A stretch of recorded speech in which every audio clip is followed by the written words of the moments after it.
Hello everyone, this is Himanshi. आज हम इस वीडियो में डिस्कस करेंगे क्लास 12 बिजनेस स्टडी के चैप्टर फाइनेंशियल मैनेजमेंट का एक बहुत ही इंपॉर्टेंट टॉपिक जो कि है डिविडेंड डिसीजन।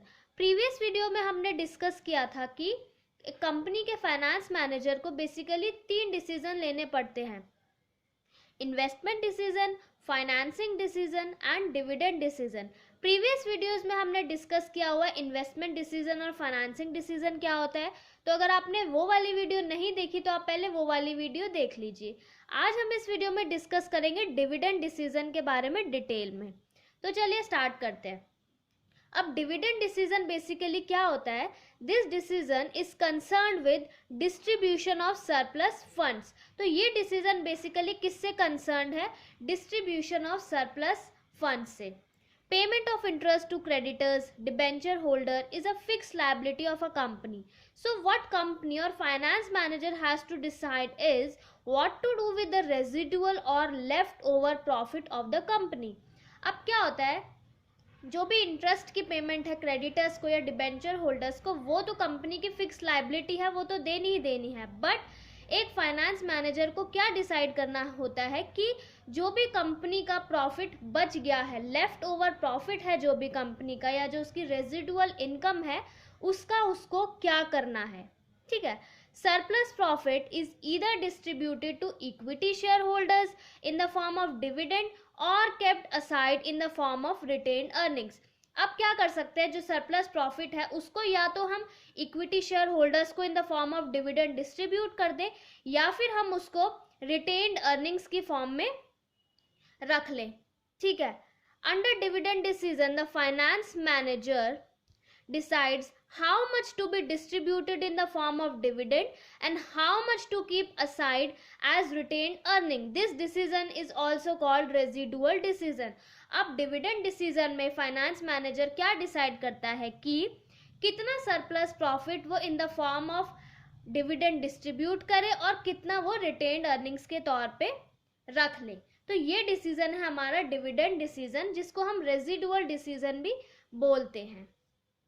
अब हम देख लेते हैं फैक्टर्स अफेक्टिंग डिविडेंड डिसीजन। अब कौन कौन से फैक्टर्स अफेक्ट करते हैं डिविडेंड डिसीजन को? सबसे पहला है अर्निंग। अब क्या होगा, अगर कंपनी की अर्निंग्स ज़्यादा हैं तो कंपनी क्या करेगी? हाई रेट ऑफ डिविडेंड देगी, और अगर लो अर्निंग्स है तो जो डिविडेंड का रेट है वो लो होगा। स्टेबिलिटी ऑफ अर्निंग्स, अगर कंपनी की स्टेबल और स्मूथ अर्निंग्स है तो कंपनी क्या करेगी? हाई रेट ऑफ डिविडेंड देगी। बट अगर कंपनी की इनस्टेबल अर्निंग्स है तो वो क्या देगी? लो रेट ऑफ डिविडेंड देगी।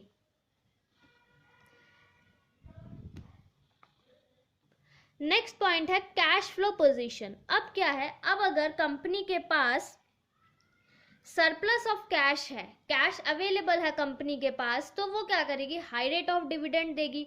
बट अगर कंपनी के पास कैश की शॉर्टेज है तो कंपनी क्या करेगी? लो रेट ऑफ डिविडेंड देगी। क्योंकि डिविडेंड का क्या मतलब होता है? Paying dividend means outflow of cash. अगर डिविडेंड पे करेगी तो वो उससे कैश कंपनी का बाहर जाएगा। तो अगर कंपनी के पास सरप्लस कैश है तो वो डिविडेंड ज़्यादा देगी, और अगर कैश की शॉर्टेज है तो वो डिविडेंड कम देगी।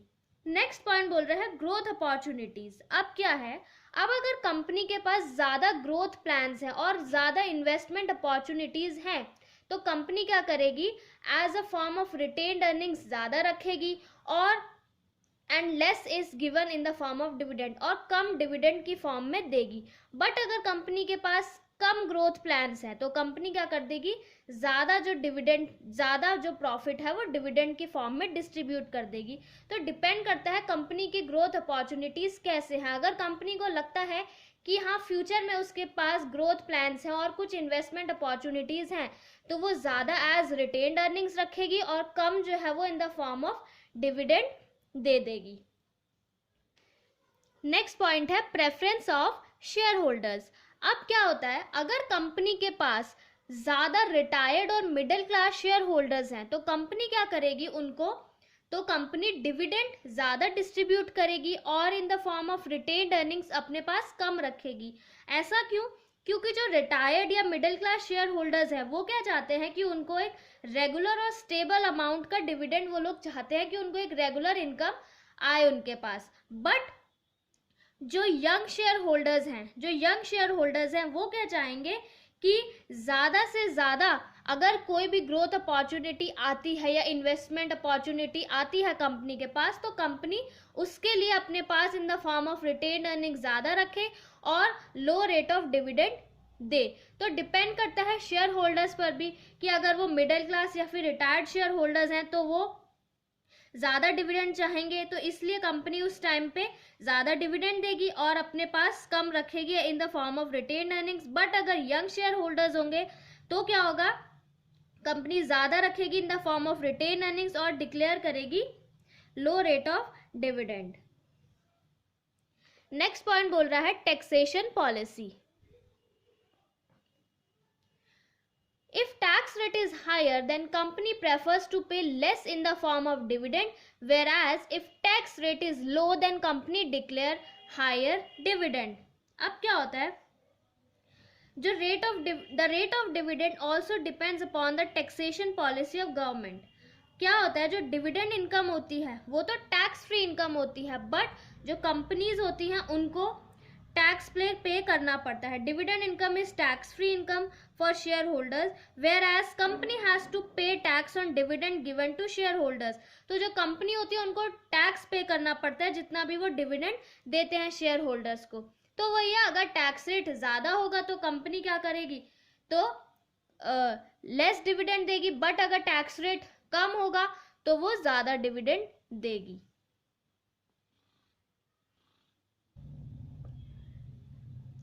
नेक्स्ट पॉइंट है access to capital market consideration.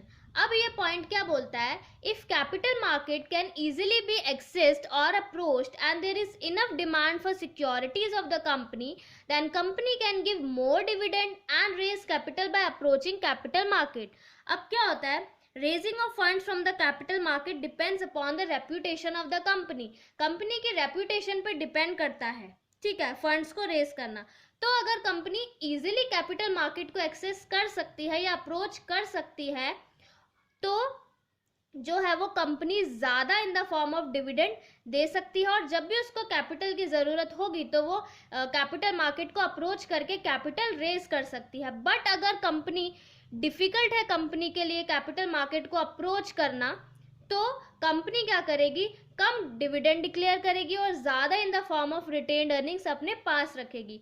तो ये भी डिपेंड करता है कि कंपनी की जो है वो शेयर मार्केट में कैसी रेप्यूटेशन है। अगर कंपनी इजीली अप्रोच कर सकती है शेयर मार्केट या कैपिटल मार्केट को, तो वो ज़्यादा डिविडेंड दे देगी, और जब भी उसको कैपिटल की ज़रूरत होगी तो वो कैपिटल मार्केट से इजीली ले लेगी। बट अगर डिफ़िकल्ट है कंपनी के लिए कैपिटल मार्केट को अप्रोच करना, तो वो अपने पास ज़्यादा रिटेन्ड अर्निंग्स रखेगी और कम डिविडेंड पे करेगी शेयर होल्डर्स को। नेक्स्ट पॉइंट बोल रहा है लीगल रिस्ट्रिक्शंस। अब ये पॉइंट क्या बोलता है, लीगल रिस्ट्रिक्शंस का मतलब लॉ के अकॉर्डिंग। तो इसका मतलब पहले कंपनी को जितनी भी लीगल फॉर्मेलिटीज़ हैं उसको पूरा करना पड़ेगा, उसके बाद ही कंपनी डिविडेंड दे सकती है। तो कंपनीज एक्ट के अकॉर्डिंग क्या होता है, companies act has given certain provisions regarding the payment of dividends that can be paid only out of current year profit or past year profit after providing depreciation fund। तो companies act क्या बोलता है, company dividend तभी दे सकती है जब वो depreciation fund बना लेगी, ठीक है। तो ये हमारा 8 पॉइंट हुआ लीगल रिस्ट्रिक्शंस की, मतलब पहले सारी लीगल फॉर्मेलिटीज कंप्लीट करेगी कंपनी, उसके बाद ही वो डिविडेंड दे सकती है। नेक्स्ट है कॉन्ट्रैक्चुअल कॉन्स्ट्रेंट्स। ये पॉइंट भी सेम सही है। When companies take long term loan then financer may put some restrictions और constraints on distribution of dividend. ये पॉइंट क्या बोल रहा है, जब भी अगर कंपनी ने कोई लॉन्ग टर्म लोन ले रखा है तो उसको पहले जितनी भी लोन से रिलेटेड उसकी फॉर्मेलिटीज हैं पहले वो पूरी करनी पड़ेंगी, उसके बाद ही कंपनी डिविडेंड डिक्लेयर करेगी, ठीक है। लास्ट पॉइंट बोल रहा है स्टॉक मार्केट रिएक्शंस।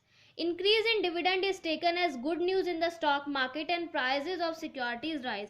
तो अगर कंपनी ज़्यादा डिविडेंड देती है तो उससे क्या होगा, वो एक कंपनी के लिए गुड न्यूज़ होगी और जो सिक्योरिटी के प्राइजेस है वो भी बढ़ेंगे, ठीक है।